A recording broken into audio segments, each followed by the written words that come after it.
welcome to the virtual Crookwell Potato Festival. I'm here in the International Patata kitchen, cafe kitchen it is actually, because we're going to eat this later. I'm Elizabeth, I live here in Crookwell. I've lived here for about 4 years. Today I'm going to make you a spicy and sour potato stir fry. Tout douce, I think you may pronounce it, I could be far off. But in front of me, I have two of the many varieties of different potatoes you can get here in Crookwell. This is the Crookwell Blush. It's a lovely red potato, and a Sebago. We're all familiar with the Sebago. I've used the Sebago today in my recipe. This is about, you need one potato, and this is about the size of the potato I've used. I have julienned it up and pre-soaked it for at least 7 minutes. So you need about that kind of size julienne strips. You can cut if you've got great knife skills. Hill's Butchery, that's where I got the knife from. And or use your mandolin, whatever else you have if you don't have that kind of knife skill. Then you need a red pepper or chili. These are locally grown. I've used 2 of those, also julienned. 2 cloves of crushed garlic. These are from my garden. Spring onion. This is the white, this is the green. Try to keep them separate a little bit. Szechuan peppercorns, straight from China, not grown here in Crookwell, but I believe they can be. Black vinegar, also straight from China. My favourite soy, tamari. A little bit of salt, if so desired for taste, and oil to heat your pan. All right, you need a very hot wok for any stir fry. It's a necessity. Also a good tool. This is one of my favourites. Or one of these. These are great for woks, keeps you away from the heat. First, to the pan, we need to add the chili. Get them sizzling.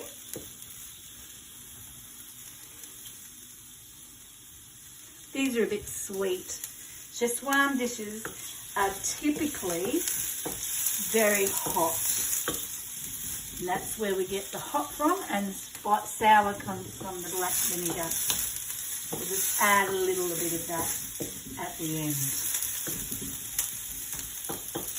Okay, now the white of the spring onion, or scallion, you might like to call it. Get that going. Looking fabulous. Now the Szechuan pepper, that's 2 teaspoons.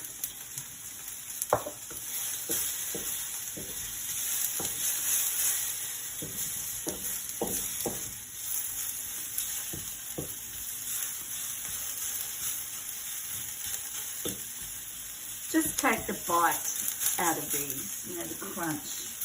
They don't need to be over stir-fried at this point. I might add a tiny little bit more oil to my dish.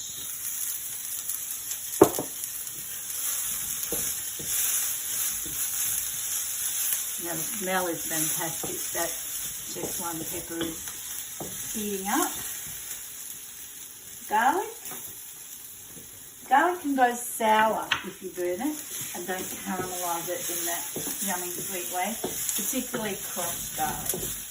So it's the last to add to that.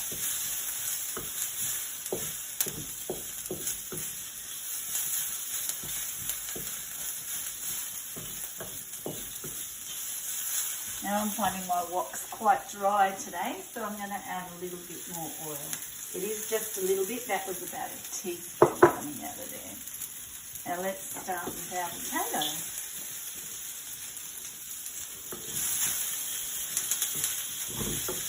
I've been to China, but I never got to eat potato there. I didn't even realise while I was there that that was one of the culinary things that people were into. More contemporary, it's not an old school tradition. I have had this dish though, and unbelievably so, in golden. And it was presented to me, and I was asked to try and guess what I was eating. It was quite hard at first to determine that it was potatoes. They go kind of soft and a bit noodly.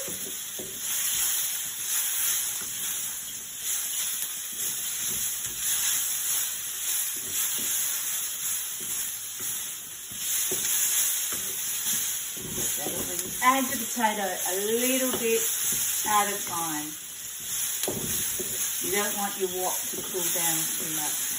And when you put the new batch in, move what you've done, I'll put that aside, up the side.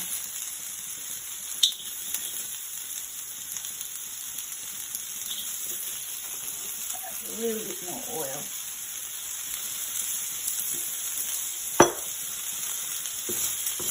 Smells fantastic.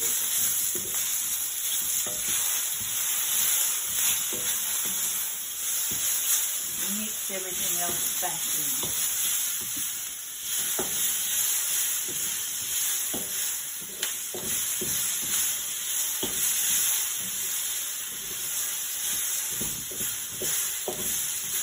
Get the chili and the chef all in there. Ready for my next lot. Up the side, a little bit of oil, get that nice and hot. I think I'm just about ready to use the rest. You can see that the potato cut up seems to be greater in volume than it was prior to julienning.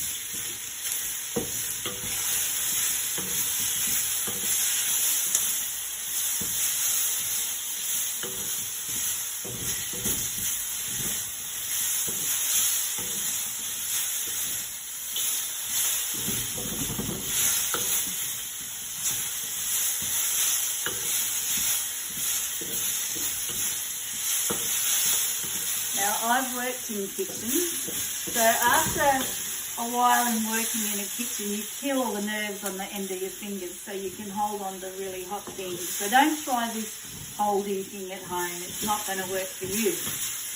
Unless, of course, you've burnt your nerve endings out in a nasty accident or have worked in kitchens.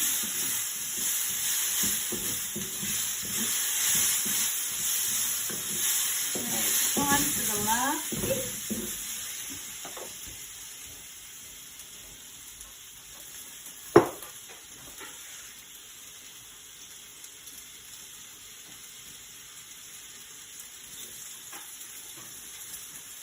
So it's a pretty quick dish.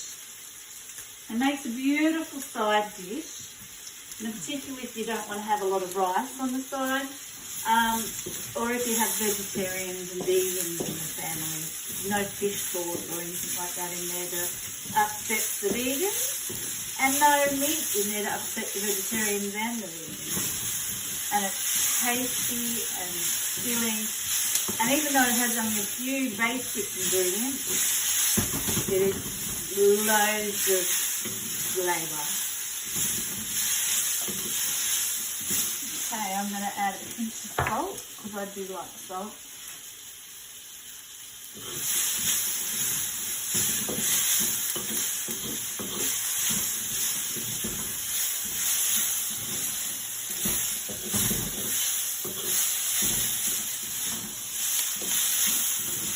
Green part of my spring onion. And because we don't want, maybe asking when is the soy and the vinegar going in? Well, we don't want it to be a wet dish. So you add it in last when your pan is at its hottest. And the rest of your ingredients are just about done. And have a look at this. It's got the prettiest of colour. Little bits of red and green in there.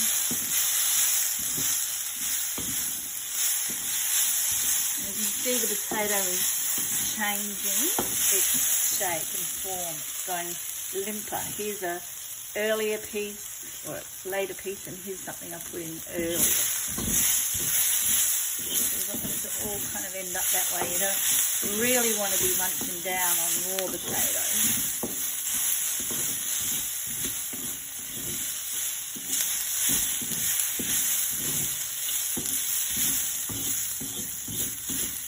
Commercial stoves is so much better to get your wok hot. So if you're one of those people who've got a single head gas burner, I recommend using those for any stir fry you do. Okay, so we're just about ready here. We're going to add 2 teaspoons of this. Now I'm a splishy sploshy kind of girl. I've been cooking for so long I don't use the tools anymore.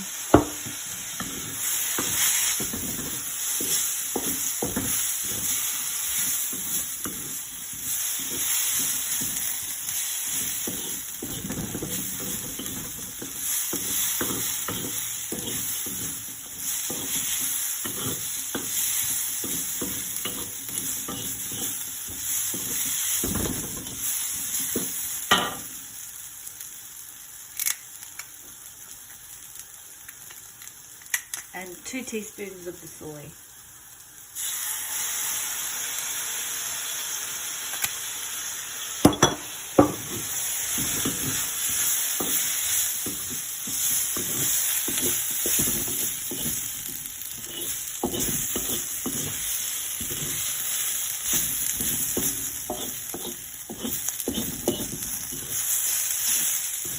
And there we have it. Spicy and sour potato stir fry. Okay, and I'll just plate it up. Stir fry that for about 10 to 15 minutes. Once you've got that rawness out of your potatoes, all your potatoes, it's done. I'm not serving up very well here, but that's okay. And there we have our spicy and sour potato stir fry.